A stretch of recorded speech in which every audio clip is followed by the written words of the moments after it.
Elara, a wisp of a girl with eyes the color of stormy seas, was an orphan.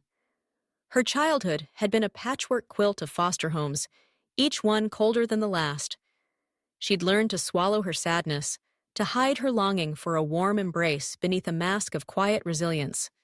Then came Lady Isolde, a woman whose laughter echoed like icy shards. Lady Isolde claimed to be a beacon of kindness, a benevolent savior. Her mansion, grand and imposing, hid a cruel heart. Elara, naive in her sorrow, saw only the glittering chandeliers and the opulent gardens. She imagined a life filled with warmth and acceptance, a place where she wouldn't feel like a fragile, unwanted thing. Lady Isolde welcomed her with a smile that seemed to freeze the air around Elara. She was, Elara realized soon enough, the wicked stepmother of the story, not the benevolent savior. The first signs of the stepmother's wicked nature weren't overt. Initially, it was subtle. Elara, eager to please, helped with the endless chores, her small hands tireless. She polished silver until it gleamed, embroidered intricate patterns onto linen, and learned the art of preparing elaborate meals. But behind the facade of graciousness, Elara sensed a gnawing discontent. The other servants whispered, their voices like rustling leaves. Lady Isolde, they said, was a master of manipulation, her wealth a gilded cage, trapping anyone who dared to cross her. Elara's father's memory became a forbidden treasure. Lady Isolde dismissed his name as mere dust. She spoke of Elara's father only with disdain, painting him as a fool and a spendthrift, draining Elara of her last reserves of affection. Her father's kindness, which Elara had tried to carry inside her, was gradually extinguished. One day, a mysterious letter arrived addressed to Elara, a letter that had belonged to her father.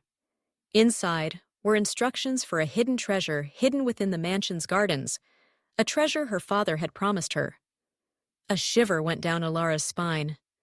This was her father's legacy, a whisper of hope in the suffocating silence of the mansion.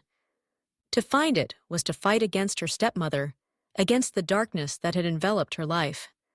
Elara, with the courage born of desperation, embarked on her own secret quest. She spent countless nights tracing the faded ink on the letter, deciphering riddles left by her father. She snuck out into the moonlit gardens, her small frame a silhouette against the vast expanse of darkness. The air was thick with secrets, whispering tales of hidden passages and forgotten stories.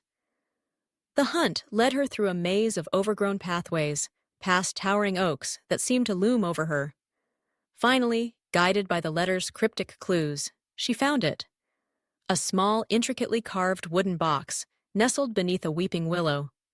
Inside, not glittering jewels or gold, but a collection of her father's tools, worn smooth with use and love. These were not mere tools. They were her father's heart, his dedication, his love for a life that now seemed so distant.